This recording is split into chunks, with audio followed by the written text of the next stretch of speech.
nombre de la patria y las mujeres de Chile se abre la sesión. El acta de la sesión 107 se da por aprobada por no haber sido objeto de observaciones.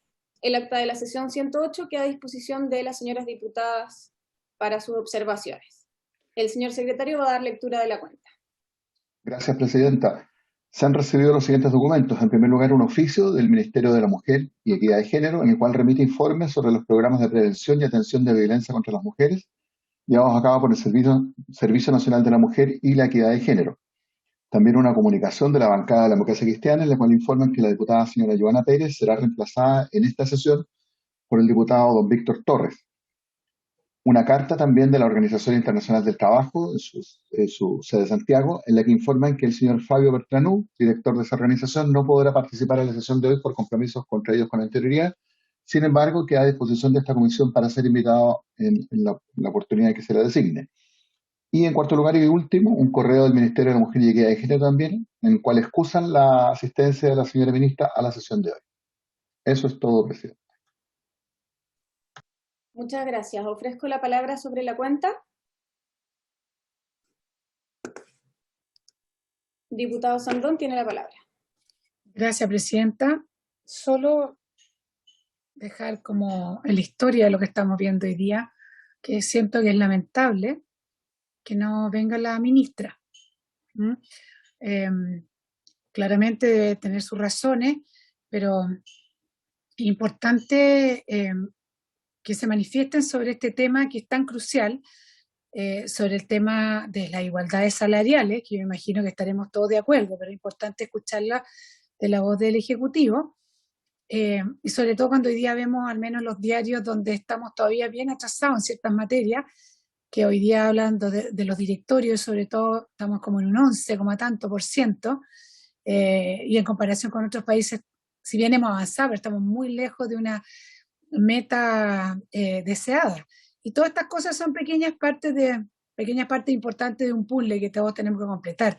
Así que yo espero que la ministra pueda venir, porque me parece que esto es un tema importantísimo, que no puede, es parte de ir recuperando terreno. Las mujeres es un tema de justicia, a igual trabajo, igual pega, bueno, etcétera. No veo por dónde podríamos complicarnos. Así que yo espero de verdad escuchar de las palabras, de la boca de la ministra, el apoyo, al menos en lo general, a este proyecto, y ojalá sea no más allá de la próxima o la sesión que siga en esta materia. Gracias, Presidenta. Gracias, diputado Sandón. Ofrezco la palabra sobre la cuenta. No, yo solamente secundar las palabras de la diputada Sandón. Lamento las excusas de la ministra y que no se haya podido personar ni una subsecretaria, ni el jefe de reformas legales, ninguna persona del ministerio que haya podido venir a dar una opinión general en un tema tan sensible como es la igualdad salarial, cuando sabemos que en Chile tenemos una brecha importante, que entiendo está cercana al 28% entre hombres y mujeres por realizar el mismo trabajo. Me cuesta entender que sea tan difícil dar una opinión general por parte del Ejecutivo sobre este tema. Dejamos a los dos ministros, ya que el ministro Melero tampoco vino en la sesión pasada, vino el subsecretario, pero no fue muy claro en su exposición, a ver si para la próxima sesión, donde vamos a votar en general y va a venir también la OIT, que se excusó del día de hoy, podemos dejar invitados a ambos ministros, ojalá poder poner ahí que por favor intenten venir ellos de manera personal a opinar en general sobre este proyecto. ¿Sí? Ya. ¿Puntos varios? Ofrezco la palabra en puntos varios. Diputado Olivera tiene la palabra. Muchas gracias, Presidenta. Saludos a todas y todos. Presidenta, hay un tema que a mí me tiene un poco, me llama un poco la atención y que me gustaría ver cómo lo podemos abordar desde esta comisión de mujeres, porque hace unos días supimos del caso de una joven, una enfermera joven de 29 años, que se quitó la vida, ella de Viña del Mar, y es uno de los casos que se conoce hoy, pero anterior a ese hubo otro caso que ocurrió en el mismo establecimiento de salud, y lo que yo he podido recabar a través de los medios es que ha sido por acoso laboral. Y la verdad, Presidenta, es que este es un tema preocupante porque personalmente conozco un caso que es del sur de Chile de hace un año atrás, de una TENS que trabajaba en el hospital de Chillán, quien lamentablemente también se quitó la vida. Y ella, al dejar las cartas o por escrito el por qué se suicidaba, es súper doloroso darse cuenta que también lo que relata ella es por acoso laboral.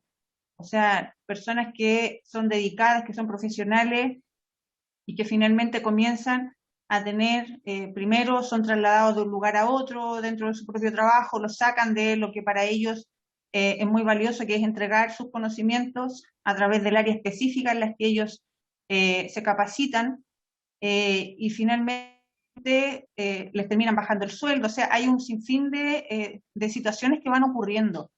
Y cuando uno empieza a leer y comienza a buscar información, resulta que los patrones son súper repetitivos. Ocurre exactamente, es como el mismo modo operandi. Entonces, finalmente, Presidenta, yo lamento mucho que sean mujeres las que hoy día se vean enfrentadas a esta situación y que muchas veces el acoso laboral venga de distintos ámbitos, no solamente desde el área de médicos, sino que también desde la enfermería, desde distintas áreas que se trabajan dentro del área de la salud. Por lo tanto, yo voy a seguir recabando información respecto de este tema, pero invito a la comisión a que podamos también estudiar, analizar qué podemos hacer respecto de este tema que va netamente con el acoso laboral. En los medios se dice que hoy día, como estamos en época de pandemia, hay mucha sobrecarga de trabajo, por lo tanto las personas están muy cargadas de trabajo, que eso también conlleva muchas veces a no tener la tranquilidad o las horas de descanso necesarias, pero aquí hay que abordar también el tema de fondo, que es por qué existe ese maltrato laboral o acoso laboral y que finalmente termina llevando a mujeres o a personas a tomar una decisión tan drástica como es quitarse la vida. Eso, Presidenta. Muchas gracias. Gracias, diputada Olivera. Entiendo que el hecho al que usted hace referencia ocurrió en el Hospital Clínico de Viña del Mar. Si quiere podemos oficiar por esta comisión solicitando, no sé si es posible, secretario, no sé si es una institución pública el Hospital Clínico de Viña del Mar donde pudiésemos fiscalizar, ¿no? No, pero no sé si quizás el Cerepi Salud tendrá alguna competencia, quizás podríamos ver eso para poder quizás recabar qué información tiene sobre el particular. Diputado Sandón. Gracias, Presidenta. Bueno, saludarla a todas. Este caso se conversó hoy día en Comisión de Salud, ¿ya? Están existiendo los sumarios pertinentes en la materia, ¿ya? Así que ha tenido un impacto importante este suicidio.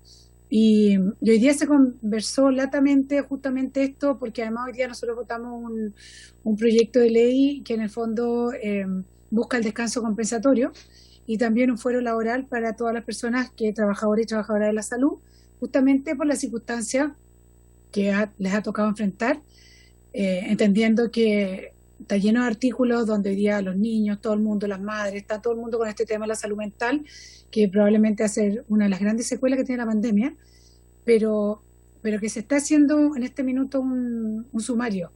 En este caso, además el acoso laboral es como de la Comisión de Trabajo también.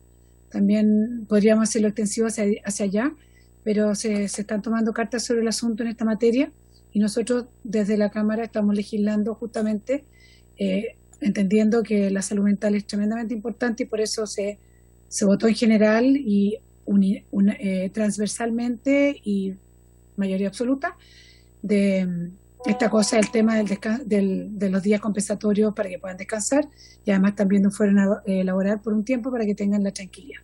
Así que el tema está. Super, igual creo que es importante que de esta comisión podamos hacer el gesto de que también estamos preocupadas por la funcionaria que lamentablemente se quitó la vida producto de esta situación de acoso. Entonces, si les parece, oficiamos también en el mismo sentido que la Comisión de Salud, con preocupación a la Seremi de Salud de la región de Valparaíso manifestando nuestra inquietud por estos hechos. ¿Les parece? Presidenta, la diputada Cariola y la diputada Rojas estaban pidiendo la palabra, quizás será sobre particular, no lo sé. Diputada Cariola y luego diputada Rojas. No, Presidenta, yo quería reforzar lo que está planteando la diputada Osandón. Efectivamente, el día de hoy aprobamos este proyecto. De hecho, la situación en materia de acoso laboral, este es el segundo suicidio que se provoca de una enfermera en la misma clínica. Es compleja la situación. De hecho, nosotros, si bien hoy día en la mañana lo pusimos como un elemento, como un ejemplo, ¿no? Respecto de por qué es necesario avanzar en mecanismos que no solo entreguen aplausos a los trabajadores y trabajadoras de la salud, sino que este descanso compensatorio, este resguardo laboral a través del fuero. Yo misma soy autora de ese proyecto de ley y lo aprobamos por unanimidad.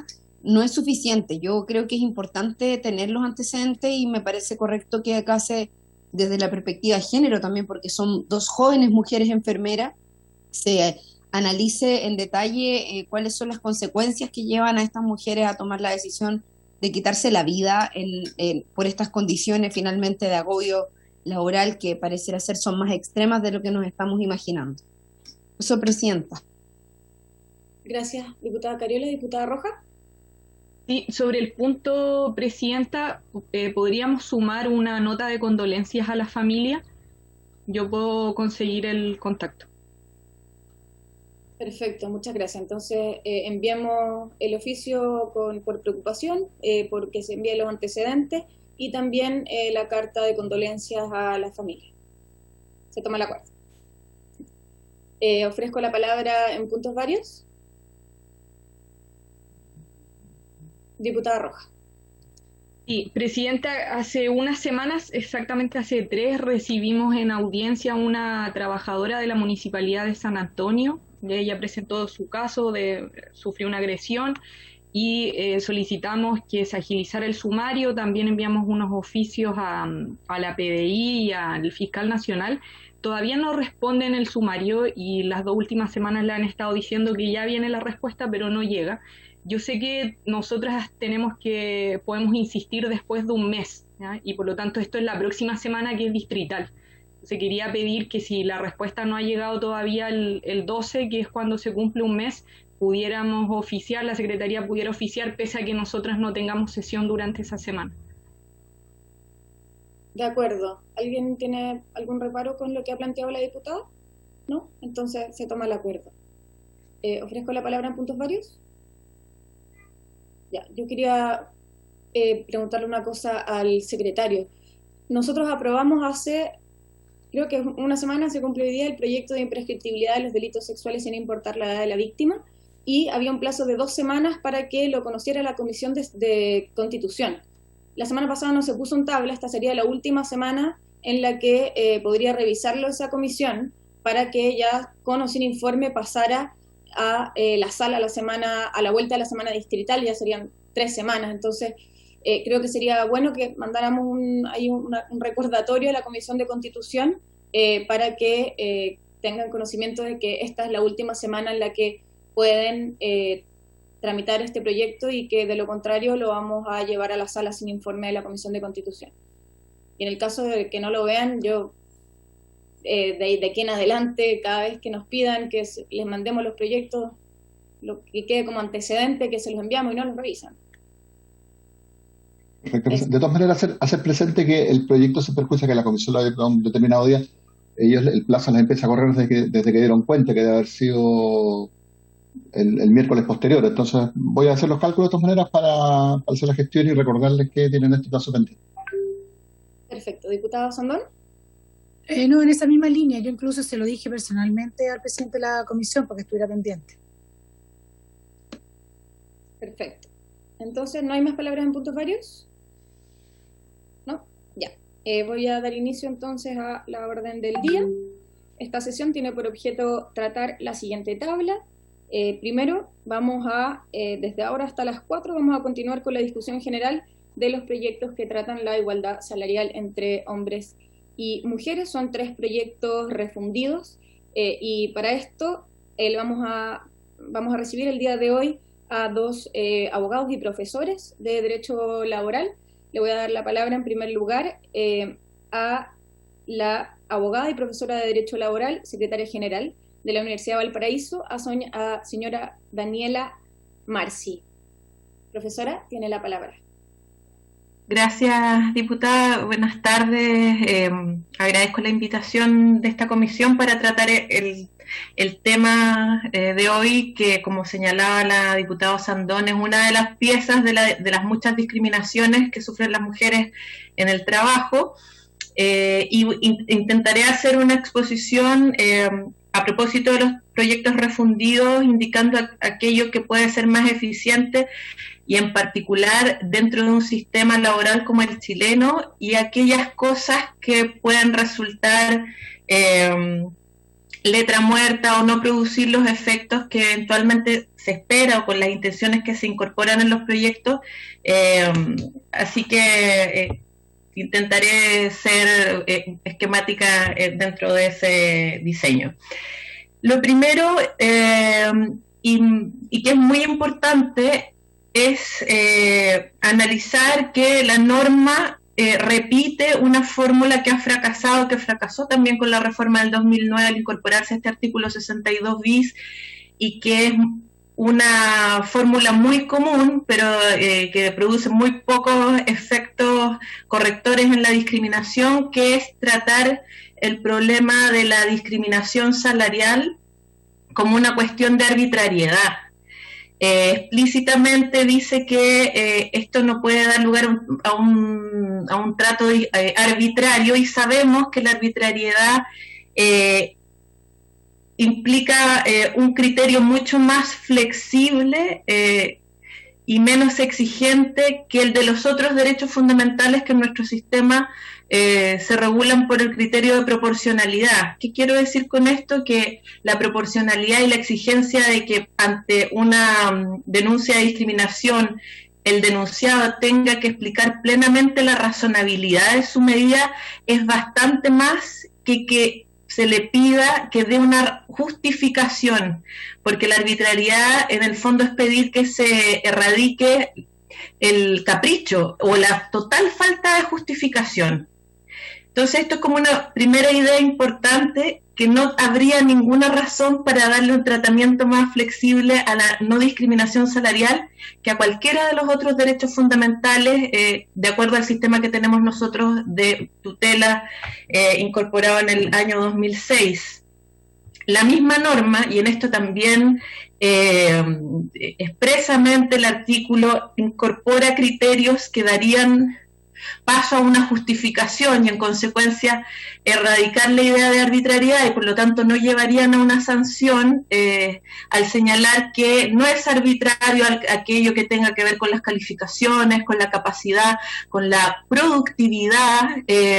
Las razones de la productividad son muy amplias, entonces en la medida que la norma expresamente le dé estas puertas de salida a un juez o jueza, va a ser una norma con poca eficacia, y como les señalo, le damos un tratamiento distinto a los otros derechos fundamentales, es decir, aquí estaríamos regulando un parámetro desmejorado en relación con otros derechos fundamentales.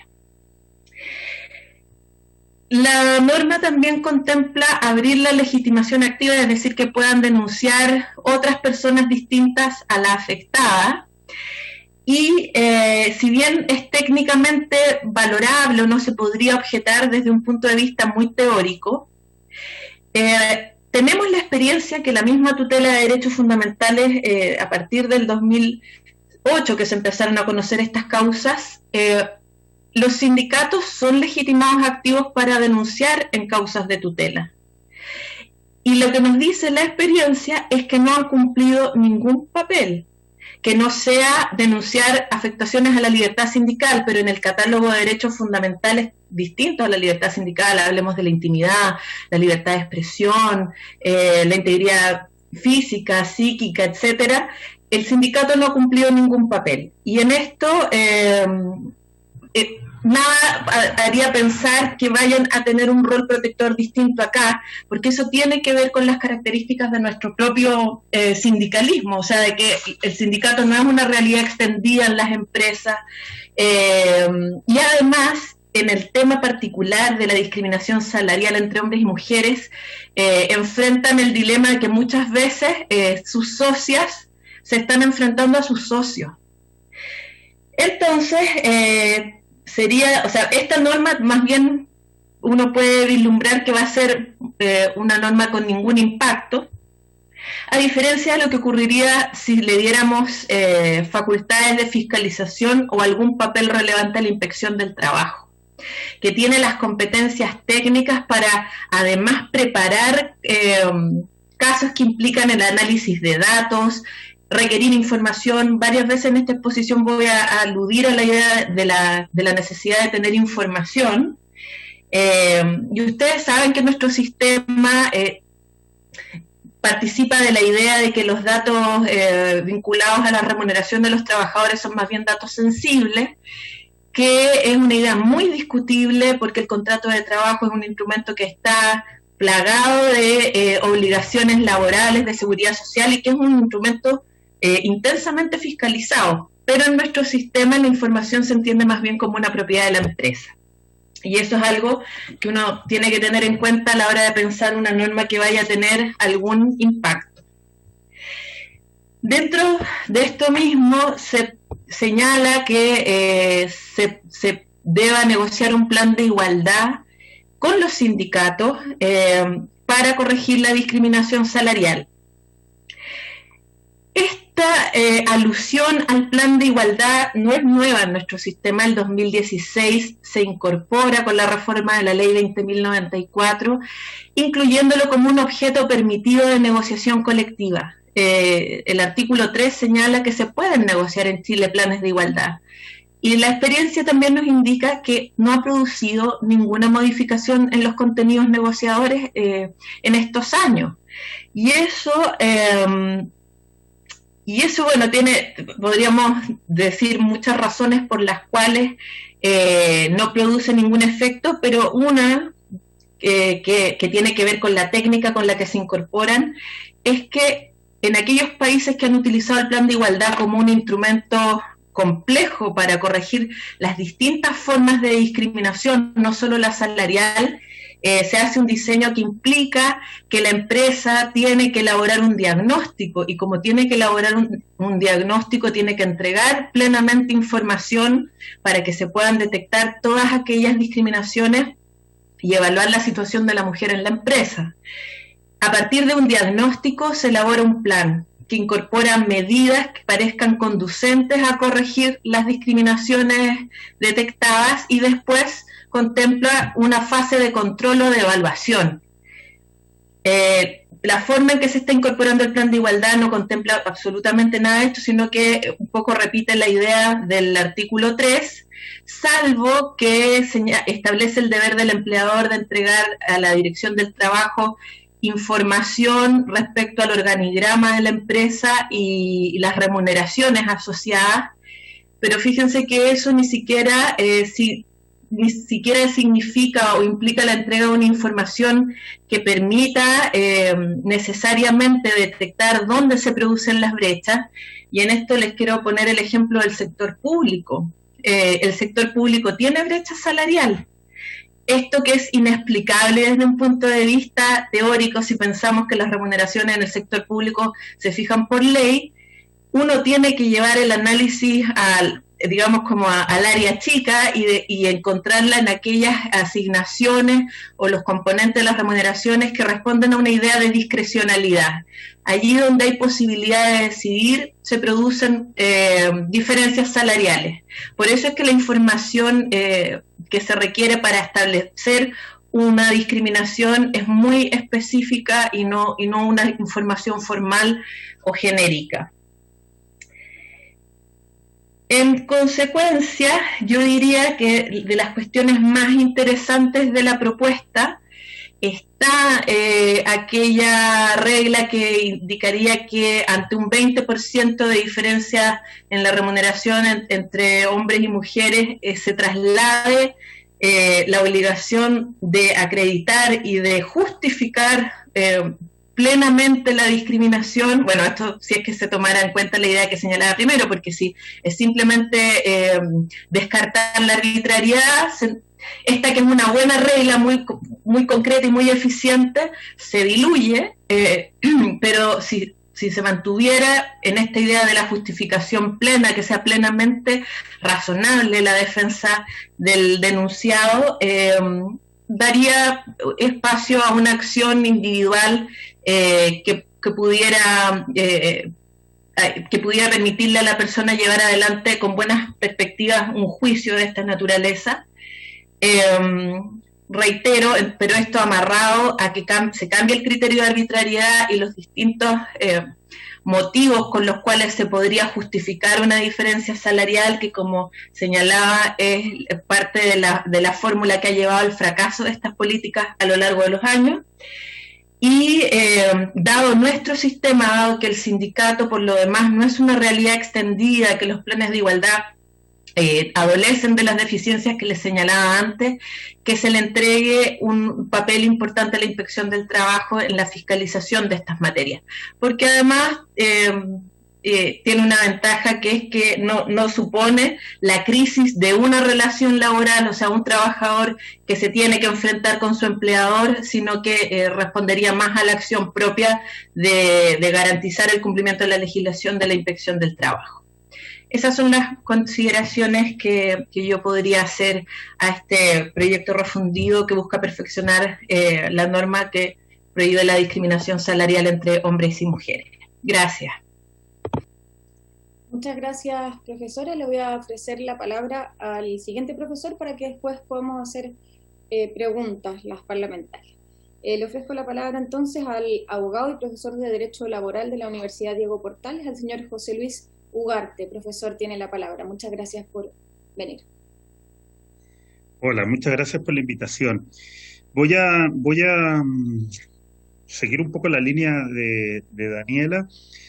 Voy a dividir en dos mis consideraciones, llamémoslas unas conceptuales, otras instrumentales. A ver, yo parto de lo que dijo una parlamentaria anteriormente, y es que todos estamos de acuerdo en que dos personas que hacen la misma labor deben recibir la misma remuneración, ¿no? Ese es un principio, yo creo, que incuestionable. Por lo tanto, no nos convoca a discutir eso, nos convoca a discutir por qué hemos fracasado desde el punto de vista legal en buscar ese objetivo. Y yo creo que este proyecto va en la línea equivocada en ese sentido. Creo que repite, y de hecho diría que amplifica, los vicios de la normativa del 62 bis actual, una norma a la cual personalmente en su momento dije que iba a ser ineficiente, y repito que eso va a ocurrir con esta, digamos, por razones que ahora voy a explicar, y que son básicamente las mismas a todo esto que la ley que se dictó en el año 2009.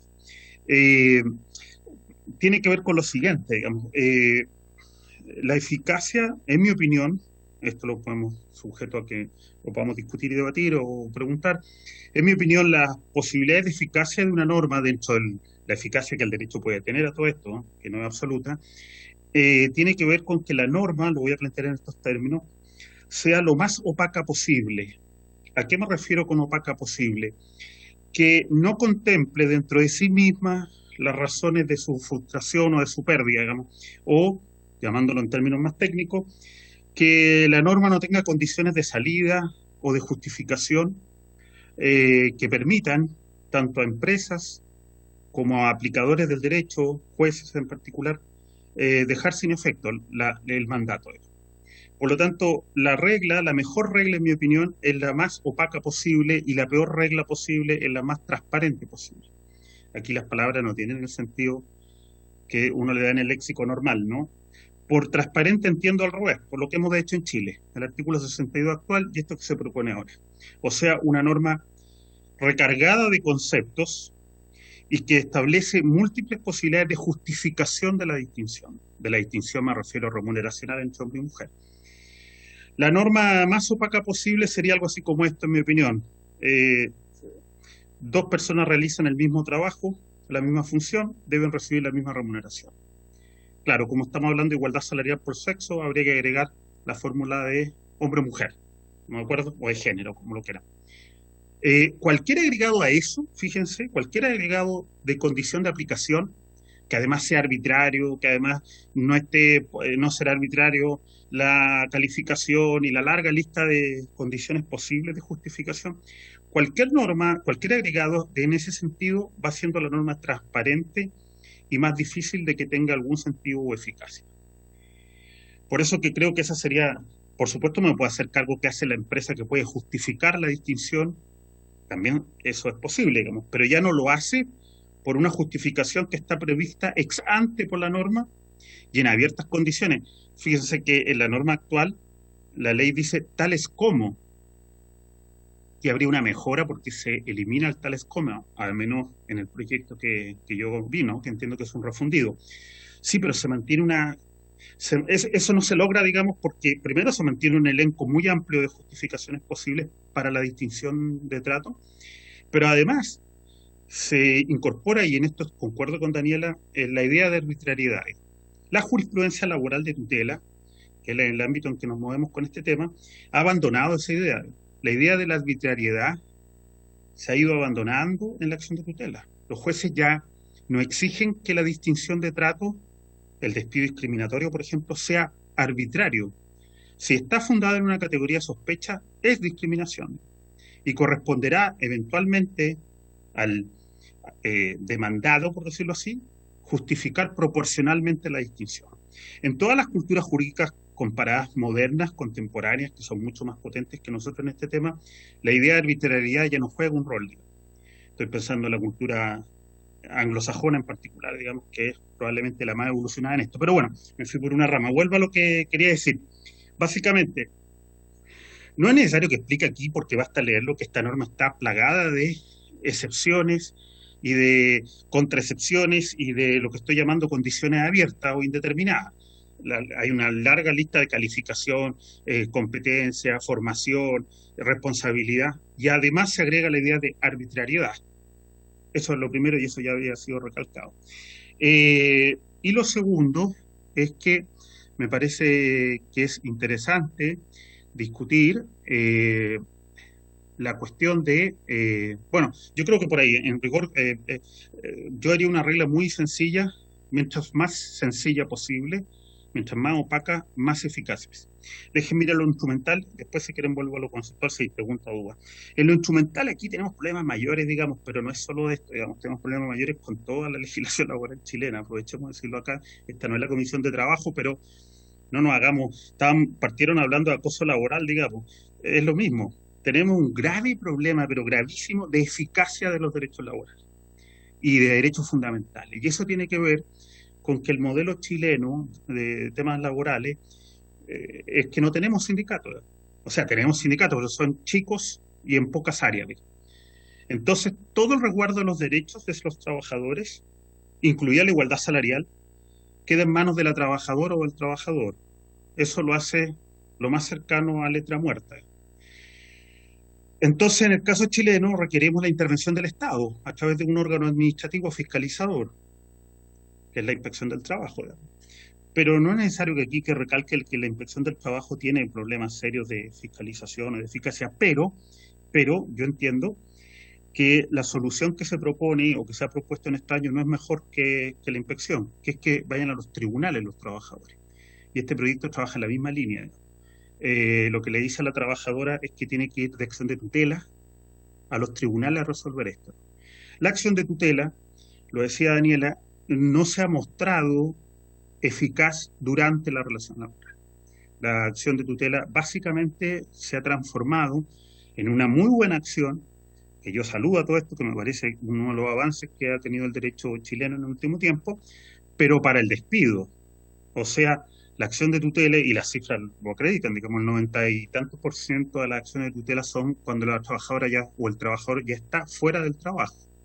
Por lo tanto, si el objetivo es que las empresas modifiquen su conducta durante la relación laboral, la acción de tutela no lo logra. De manera tal que la acción de tutela opera, insisto, cuando la relación ya se terminó. La pregunta que habría que hacerse aquí es, ¿qué objetivo lograríamos si la trabajadora que ha sido discriminada salarialmente va a ir de tutela solo cuando termine la relación laboral?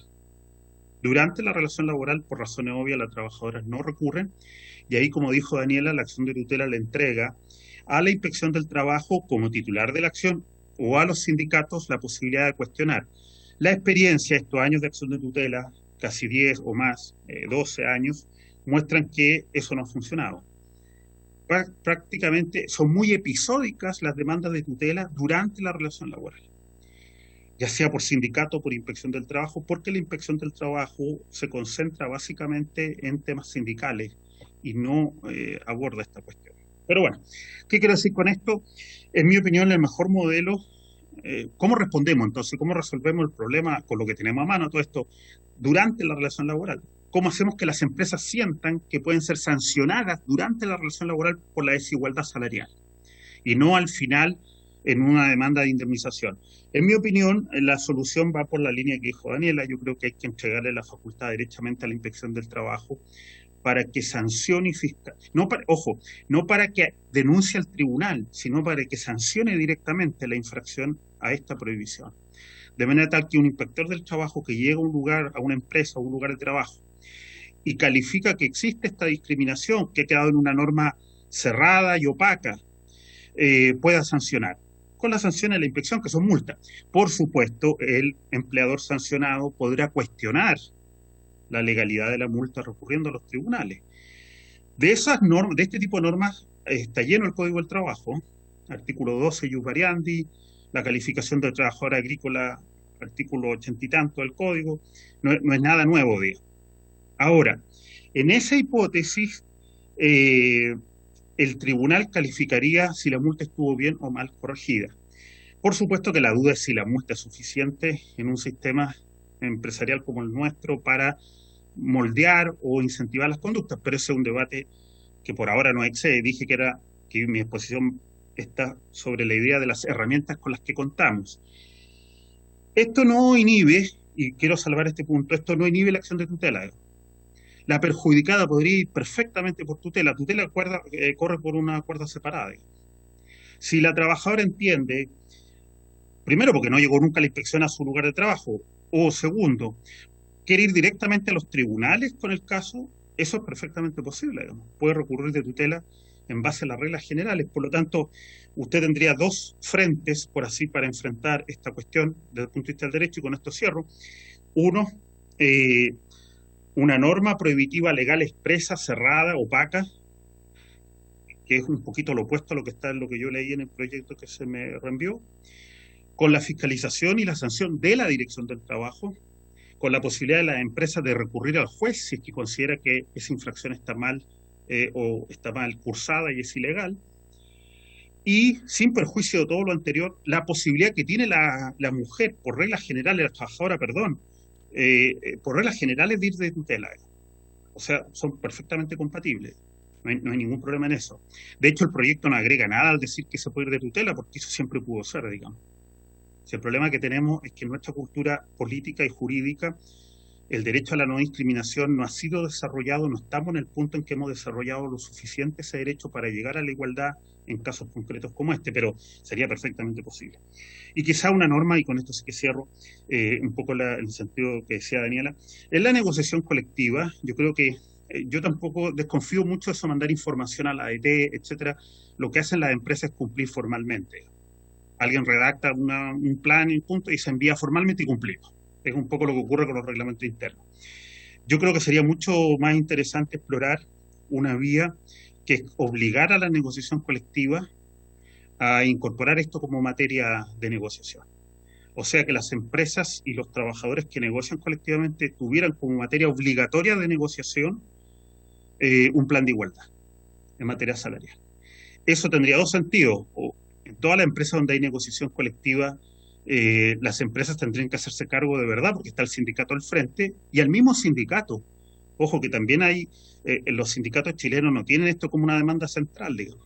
Los sindicatos chilenos están concentrados en la dimensión salarial, digamos. Entonces, esto le impondría a los sindicatos también el deber de ajustar sus prácticas y sus pretensiones. Así que me parece muy interesante que se forzara la negociación colectiva un plan de igualdad en términos de, como las empresas que negocian son las que tienen mejores prácticas, eso incluso produciría un efecto de estimulación al resto de los trabajadores, digamos, que ven que en los espacios de negociación colectiva hay posibilidades de este tipo de negociación forzada por la ley.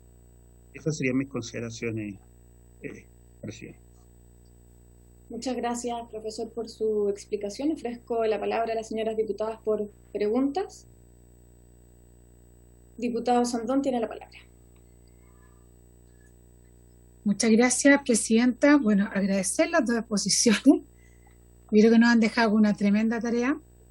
Tenemos que revisar el proyecto completo de nuevo, porque a veces uno tiene muy buenas intenciones y después los proyectos no son eficientes y no logran el objetivo que hemos deseado. O sea, yo no tengo ninguna expertise así muy grande en esta materia, pero me quedaron varias cosas como sumamente claro. Esto, mientras más sencillo, más eficaz, tratar de evitar todo el tema de las arbitrariedades, que sea la inspección del trabajo quien fiscalice, y que estos planes de igualdad estén en la negociación colectiva. Y lo más duro, que yo creo que es cierto, que efectivamente los sindicatos no se preocupan mucho de esta materia.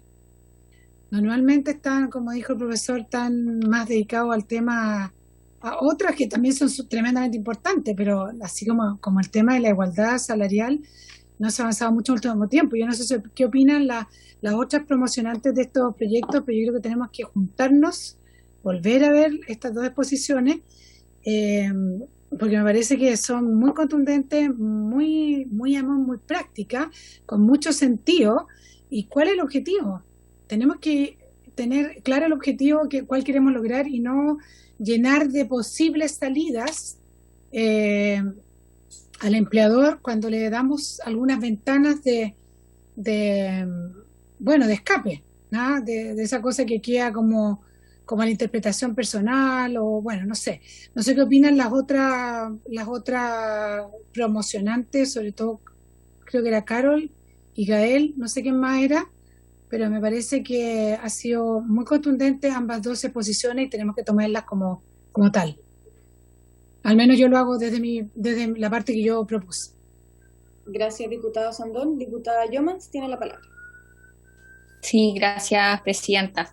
Sí, o sea, yo también adhiero a la visión de la diputada Sandón. Creo que lo importante también de escuchar distintas visiones y sobre todo en este ámbito, a lo mejor de un mundo que en el caso de la academia y en el caso de ambos profesores tienen experiencia en materia laboral, creo que nuestras intenciones deben ser corroboradas en un proyecto que vaya en la dirección correcta, y creo que lo importante es que tengamos la disponibilidad a revisar y ver cuáles son las modificaciones necesarias para que quede un buen proyecto. Creo que nuestra intención siempre fue esa cuando lo presentamos, así que yo al menos quiero manifestarle, presidenta, toda mi disposición a revisar cuáles son los puntos y que puedan mejorar el proyecto de ley, y en eso al menos anoté varios de los puntos que creo que son interesantes y que podrían fortalecer además la idea original de los distintos proyectos, ¿cierto? A mí me parece que en cada uno de los puntos se plantearon algunas modificaciones que son relevantes, tanto este concepto de arbitrariedad, que a mí me hace sentido, o sea, en materia laboral, el poner mayor disposición o amplitud en los conceptos puede generar un perjuicio en la y los trabajadores y en el propósito que queremos, ¿cierto?, de que sea más aplicable el proyecto de ley, así que yo concuerdo con eso totalmente. Y también en darle un rol a la dirección del trabajo, porque es cierto también que en algunos lugares tenemos sindicatos fuertes, en ese lugar darle obviamente la posibilidad y la atribución a los sindicatos para poder, en el fondo, incidir en esta materia, me parece súper relevante. El sacarlo en el fondo de la esfera de que sea responsabilidad solamente de la trabajadora, en este caso, en su mayoría, claro que es complejo. Entonces, incorporar nuevas actorías, que estén los sindicatos y que también esté la dirección del trabajo, creo que puede ser muy también importante en esa vía. Y los otros puntos, presidenta, o sea, en materia también de lograr que sea en el fondo que ambos, que se establezca un procedimiento desde la dirección del trabajo en principio, y que esa sea la forma, en el fondo, de velar de que el principio de la igualdad salarial sea la aplicable. Y solo en subsidio el poder tener este procedimiento más jurídico, que ahí la empresa sea la encargada, en el fondo, de recurrir, creo que también es positivo. Le estamos dando más carga a quien tiene que realmente justificar y no a la trabajadora, ¿cierto? Que creo que es lo relevante también respecto al proyecto. Así que yo al menos anoté varios de los puntos, creo que podemos avanzar en esta materia, Presidenta. Podemos también esta semana, las mismas autoras, juntarnos y poder incorporar los puntos y así también hacer avanzar el proyecto. O sea, obviamente esto yo creo que es una justificación también que nos tiene que dar energía y fuerza para seguir adelante con este proyecto, porque sin duda la igualdad salarial tal cual como está en la ley no se aplica. Por eso tenemos las brechas salariales que tenemos y tenemos que hacer las modificaciones a la legislación que corresponden. Así que eso por mi parte, Presidenta, anoté todos los puntos y creo que va a ser importante ahí el trabajo que hagamos colectivo con las distintas mocionantes. Gracias, diputada. Ofrezco la palabra para preguntas. Diputada Cariola. Sí. Gracias, Presidenta. Bueno, Presidenta, agradezco también a la expositora Daniela y a el profesor, que no aparece bien su nombre, no lo recuerdo tampoco, pero darles las gracias por incorporar algunos elementos a esta conversación. Creo que sin duda que aquellos elementos que puedan hacer perfectible el proyecto van a ser considerados, ya lo decía la diputada Gall-Yommans. Yo comparto que hay elementos que pueden ser mejorables.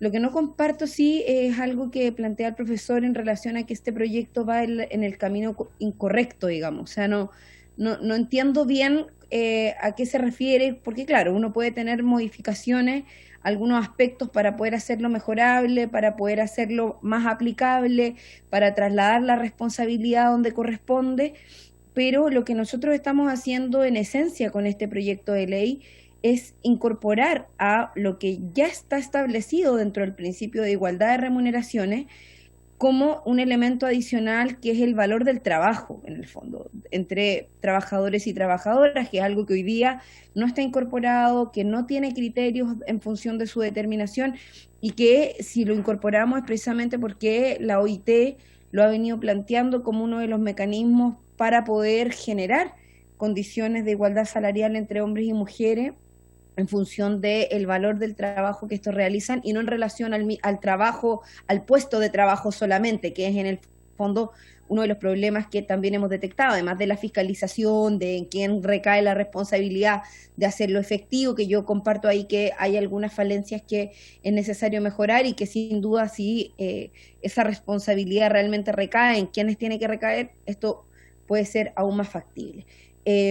Eso, yo quizás pondría ahí mi punto como de preocupación si a lo que se refiere es a los mecanismos de fiscalización a propósito de lo incorrecto de la vía, o si se refiere a este elemento que para mí es lo más de fondo del proyecto, que tiene que ver con la incorporación del valor del trabajo en relación al principio de igualdad remuneracional, que no estaba incorporado en nuestra legislación hasta ahora, y que nosotros en el fondo lo que hacemos es incorporarlo en la línea de lo que la OIT, ONU Mujeres y bueno, varios organismos internacionales hoy día recomiendan para ir acercándose al objetivo que nos trazamos, que es el objetivo de la igualdad de remuneraciones entre hombres y mujeres, cuando el trabajo que realizan se realiza en las mismas condiciones o en las mismas, bajo mismos criterios de evaluación que hoy día no existen, básicamente.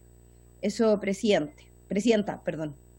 Sí, muchas gracias, diputada Cariola. Ofrezco la palabra. Yo quería hacer una última pregunta chiquitita que tiene que ver con las facultades que tenemos nosotras como parlamentarias. Vamos a redactar, tenemos una propuesta inicial de indicación sustitutiva para refundir los 3 proyectos en el que vamos a trabajar con las observaciones que se nos han hecho el día de hoy. Pero acá lo que nos han proponido, por lo que entendí los profesores, es que le demos un rol a... ¿Se escucha? ¿Qué dijiste? Proponido. Propuesto, que ha propuesto los profesores, que es darle un rol a la dirección del trabajo, Sin embargo, nosotros no tenemos facultades como parlamentarias para otorgar nuevas funciones o atribuciones a organismos públicos. Entonces, quería preguntarles cómo creen ustedes que pudiésemos generar una indicación en el sentido que ustedes proponen sin pasar a llevar los límites que la Constitución nos ha establecido. Eso.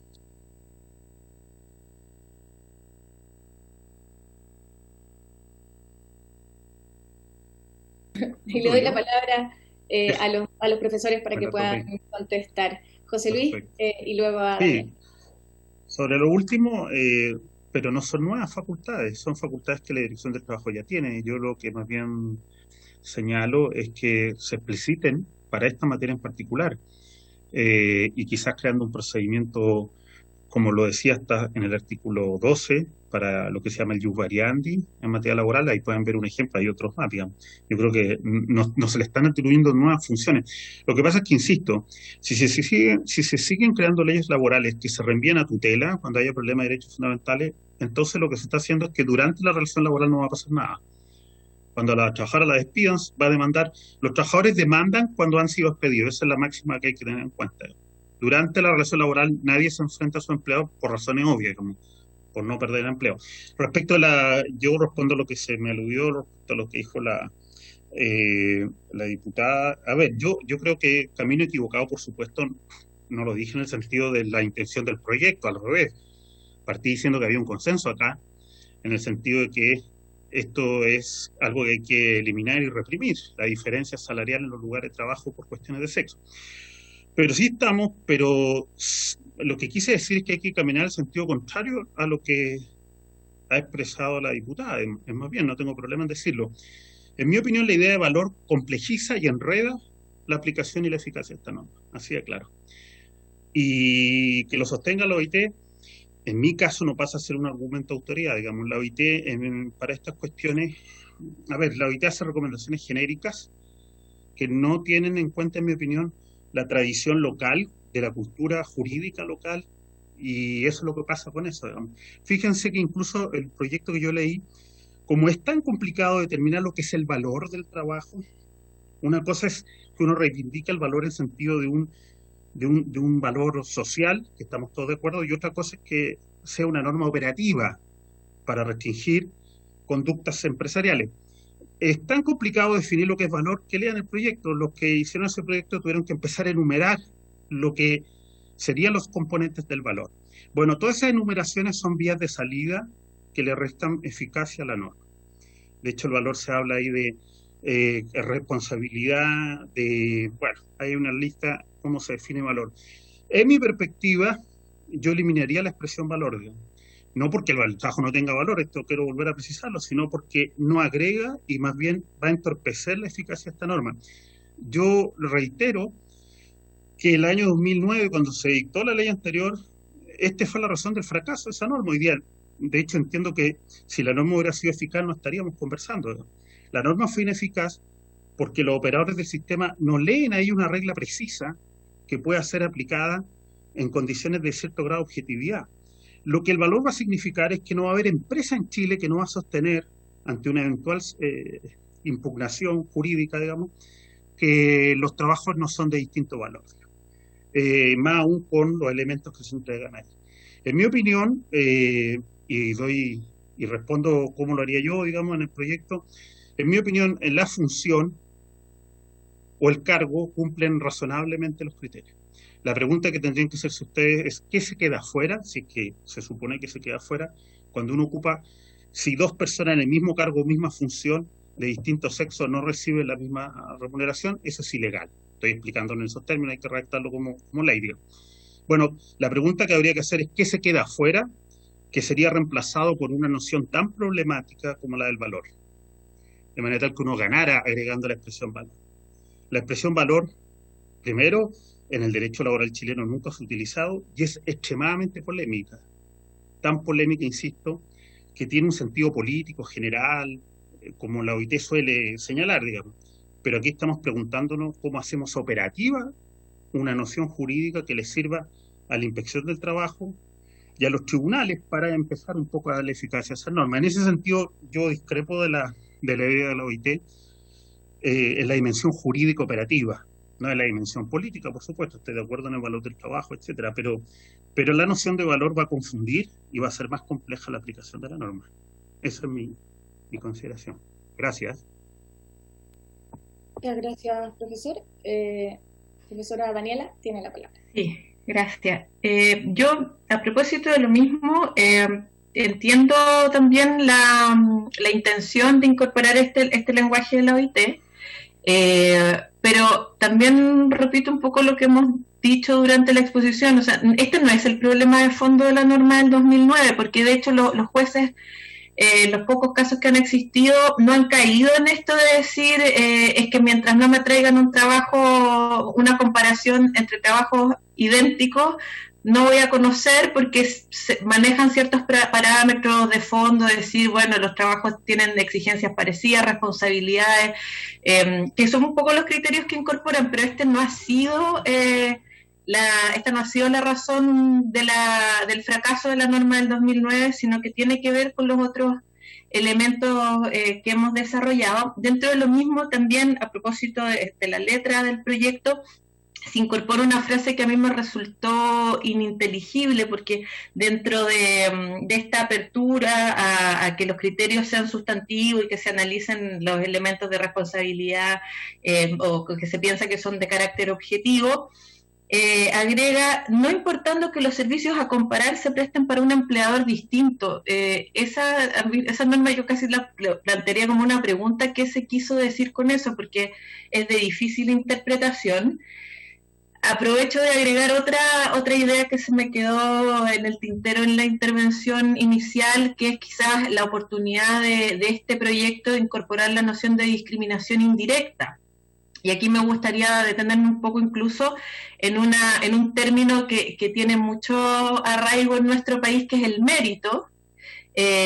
Fíjense que el mérito podría estar asociado en una estructura remuneracional a haber hecho una capacitación, haber cumplido con algún requisito del empleador, y la discriminación indirecta nos permite también declarar discriminación en aquellos casos de normas que parecen neutrales, pero que producen efectos discriminatorios. Por ejemplo, si esa asignación se produjo por haber cumplido con una capacitación que se hizo fuera de los horarios laborales, y que por supuesto es neutral en su redacción, pero que es de mucho más difícil cumplimiento para una mujer. Entonces ahí también me parece que sería interesante que se incorporara expresamente, porque si bien no está prohibido, un juez podría hacerlo, y lo podría hacer porque la ley habla de discriminación, no dice discriminación directa, pero las discriminaciones indirectas son muy relevantes en esta materia. Y también agregar, a propósito de esta idea que hemos planteado, de que sea la inspección del trabajo la que cumpla un papel, y porque además nuestro sistema tiene esa tradición, puede pasar por mejores o peores momentos dependiendo de la contingencia, pero la inspección del trabajo es un pilar dentro del sistema laboral chileno. Fíjense que ustedes incorporan una norma que dice que el juez tiene las facultades para ordenar, corregir la discriminación que haya declarado. Y los tribunales, las cortes de apelaciones han anulado aquellas pocas sentencias en que los jueces le han ordenado a la empresa una modificación de sus estructuras remuneracionales, acogiéndose a la idea de que el juez está enmarcado en el conflicto de parte, es decir, solo puede tocar aquello que tenga que ver con demandante y demandado, y podría ser que haya detectado que era un sistema, una estructura remuneracional discriminatoria, y va a ser difícil que eso sea aceptado por la vía de los tribunales, porque parece muy difícil pensar que un juez pueda darle órdenes tan amplias. Y ahí empezaría la discusión, ¿y hasta dónde puede llegar? ¿Fue suficiente la información? ¿El conflicto jurídico da como para que le ordene una cuestión que va al corazón dentro de las facultades de un empleador, que es determinar las estructuras remuneracionales? Entonces, esto también lo digo para reforzar la idea de que la inspección del trabajo está en mejor posición para dar este tipo de peleas que el denunciante individual. Si es que lo que queremos también es corregir las culturas empresariales y no solo este conflicto circunscrito entre una denunciante y su empleador. Muchas gracias, profesora. Ofrezco nuevamente la palabra a las señoras parlamentarias si hubiese más dudas.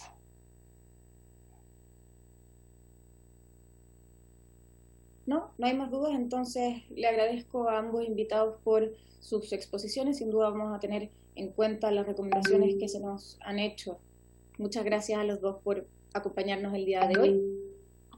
Los despedimos, muchas gracias, y vamos a pasar a al segundo punto de la tabla del día de hoy, que tiene por objeto entonces votar en particular el proyecto de ley que modifica el Código Sanitario para hacer aplicables las normas sobre despenalización del aborto a toda persona con capacidad de gestar.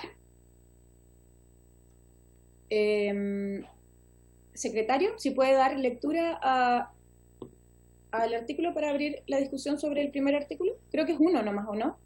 ¿O dos? Es un artículo, pero o sea, a ver, modifican sus dos numerales los artículos 119 y 119 bis del Código Sanitario. Así que voy a dar lectura a lo que señala el proyecto. El artículo único señala: incorpóranse las siguientes modificaciones en el Código Sanitario. Número 1, al artículo 119 y vienen varias modificaciones propuestas a ese artículo. En su inciso primero, intercalar a continuación de la palabra mujer la frase o de la persona con capacidad de gestar. En el numeral 1 de este inciso primero, intercalar a continuación de la palabra mujer la frase o persona con capacidad de gestar.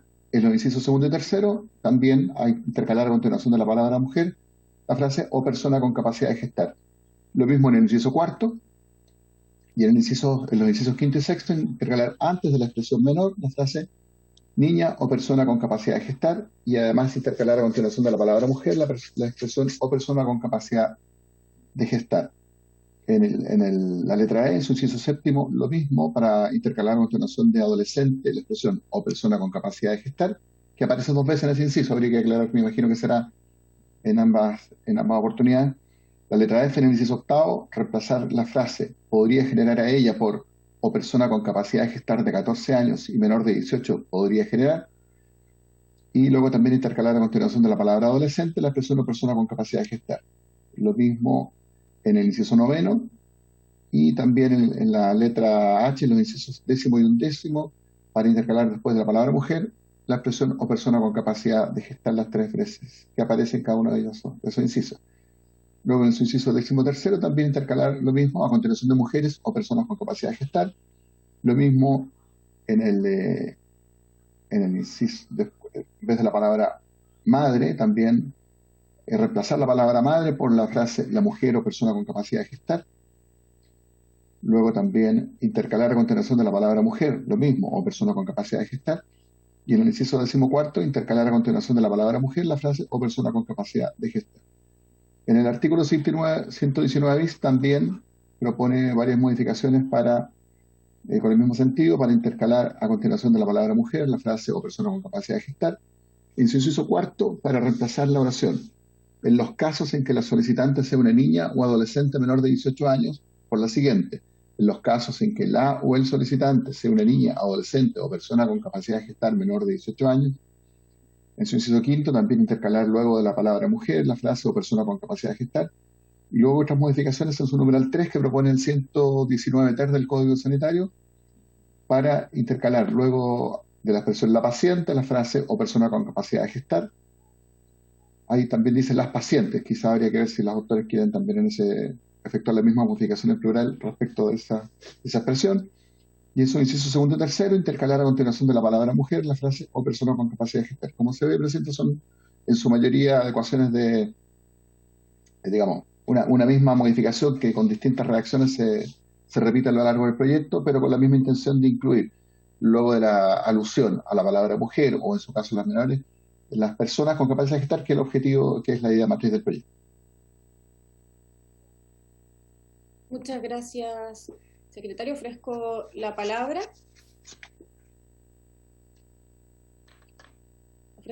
Diputado Torres, ¿está por ahí? Es que habíamos dicho que íbamos a empezar a las 4 y empezamos un poquito antes. Pero está el diputado Torres ahí presente, diputado, sí. No sé si es que debe estar en otra comisión también, están con varias Hace un comisiones. rato, sí. Sí. Aparece en nuestro Zoom, pero no sé si está en este minuto presente en esta comisión o en otra. Bueno, entonces, si no hay palabras solicitadas, pongámoslo en votación. Presidenta. Entonces, vamos a poner en votación todas las modificaciones en numeral por numeral. ¿Cómo prefieren como usted, Presidenta, para? ¿Hay alguna parlamentaria que quisiera votar por separado? ¿Alguna parte? Son todas ¿No iguales. hagamos votación económica nomás? Sí, son todas de la misma. Si ninguna parlamentaria quisiera votar por separado alguna parte, entonces tomemos la votación en paquete. Perfecto, de todo el artículo único Lo único en su integridad. Perfecto. Entonces, en votación particular el proyecto, en su artículo único, en su integridad, diputada doña Carol Cariola. Favor. Gracias. Doña Maya Fernández. A favor.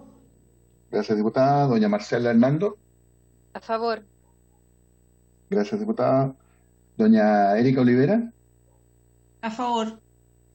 Gracias, diputada. Doña Jimena Sandón. Yo voto en contra de este proyecto por la misma explicación que di en un principio, dado que la Ley de Identidad y Género, en el artículo 22, inciso 3, dice asimismo, tampoco afectará las garantías, derechos y las prestaciones de salud, y el aborto en 3 causales es una prestación de salud que se da, que pudieran corresponder a la persona con anterioridad a la inscripción del cambio. O sea, es una cosa que se da. Y en la exposición que Franco hizo en la comisión anterior, me quedó más que claro que el problema va por otro lado, por el tema de la discriminación cuando ellos van a comprar esta prestación o cualquier prestación de tipo ginecológica en general, donde ellos se sentían discriminados porque tenían que explicar el tema del cambio de sexo registral y todo eso. No, yo por eso voto en contra, porque está, y además porque no estoy a favor del aborto en ninguna circunstancia. Pero creo que el tema de la discriminación la tenemos que ver también por otro lado. Gracias, diputada. Don Víctor Torres, en reemplazo de doña Giovanna Pérez. Sí, gracias, secretario. Si me permite argumentar 2 minutos solo para que quede en la historia de la ley. Primero decir que, si bien es cierto, la Ley de Identidad de Género establece el inciso que menciona la diputada Sandón, eso tiene 2 problemas. El primero, que quien norma las acciones sanitarias y las prestaciones de salud no es la Ley de Identidad de Género, sino que el Código Sanitario. Por tanto, en la medida en que esto no esté en el Código Sanitario, obviamente se puede generar un problema de acceso importante, no tan solo en la compra de bonos, sino que también en la ejecución de la prestación en sí misma, porque además ese mismo código establece, y el Código Penal, sanciones para quienes realicen una acción que está prohibida. Y cuando llegue un hombre embarazado a requerir de un aborto, en las circunstancias que hemos descrito, obviamente va a generar una incertidumbre en quién va a entregar esa prestación, lo que podría establecer un problema mayor. Por eso quisimos generar esta adecuación. Pero además por lo siguiente, y aquí lo voy a agregar ya a título personal, es porque es la norma de la Ley de Identidad de Género implicaría el desconocimiento de la esencia de las personas, porque los hace retrotraer respecto a aquello que ya avanzaron. Si las personas trans han logrado avanzar en un cambio registral reconociendo su condición masculina en este caso, ¿ya? Tendría que existir un desconocimiento de aquello para retrotraerse a un momento anterior y utilizar desde esa forma la ley para acceder a esa prestación, lo que me parece altamente discriminatorio y que no corresponde. Por esa razón es tan importante a mi juicio que como este proyecto, como esta ley de interrupción del embarazo en 3 causales es anterior a la Ley de Identidad de Género y nuestro país ha avanzado en ese sentido, no puede seguir existiendo entonces una incongruencia entre ambas normas y debemos seguir en la dirección de lo que hemos hoy día logrado como sociedad y no volver atrás en el momento en que en algún momento ocurra, digamos, una situación como esta. Por lo tanto, Presidenta, mi voto es obviamente favorable. Gracias, diputado. Secretario. ¿Sí, diputada? Hola, buenas tardes. Lo que pasa es que me están llamando de un canal, entonces Pero tuve que saltar un poquito. Todavía no estamos a votación, así que no se preocupe, doña Virginia. No, ya. falta un par de diputados. Ya, ok. No, ya, espero. No se preocupe. Ya, gracias. Doña Camila Rojas. A favor. Gracias, diputada. Doña Patricia Rubio. Ahí, a favor. A favor. Gracias, diputada. Doña Virginia Troncoso, ahora sí. Ahí sí. En Sí. contra, secretario. Gracias, diputada. Y presidenta, doña Maite Orsini. A favor. Perfecto. 8 votos a favor, 2 en contra, ninguna abstención. Presidenta, aprobado en particular el proyecto también entonces.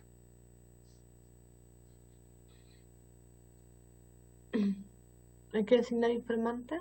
Exactamente. ¿Les parece que dejemos al diputado Torres, que es autor del proyecto? ¿Sí? Diputado Don Torres. Víctor. Muchas gracias, presidente. Muchas gracias a la comisión también por haber tramitado con tanta premura y también por la acogida que me han dado en estos días que he estado reemplazando. Muchas gracias a todas. ¿De qué, diputado? A usted. ¿Hay alguien que quisiera comentar algo? ¿No? Bueno, entonces por haberse cumplido el objeto de esta sesión, esta se levanta. Nos vemos el próximo miércoles para tratar esta sesión especial sobre la violencia. Súper importante, ojalá que puedan estar todas. Gracias. Chao. Presidenta, sabemos si han confirmado, ¿no? Carlos, ¿confirmaron o no la parte, la fiscalía y ellos? Estamos en eso. Yo en la mañana estuve hablando con la gente del Departamento Jurídico de Carabineros porque estaban precisamente requiriendo detalles y también de otras instituciones, así que yo creo que vamos a tener también el otro día hablé con el jefe de gabinete de la ministra, también la ministra de la Mujer, así que están todos enterados. Obviamente nos falta la confirmación oficial, pero están todos ya enterados y saben de qué se trata. Y yo de hecho les interioricé un poco los detalles de cómo va a ser la sesión, así que espero que tengamos la confirmación oficial de estos días. ¿Le enviaron sus casos? ¿Tiene los 4 casos? Sí. Sí, tengo lo que me envió la diputada Sandón, doña Maya Fernández, usted, presidenta, y el otro caso, no me recuerdo que me lo envió, pero son 4. Sí, Qué importante saber. De la diputada Rubio parece, ¿no? Rubio. Exacto, es el de la diputada Rubio, tienes toda la razón. Claro. Sí. Perfecto. Sí.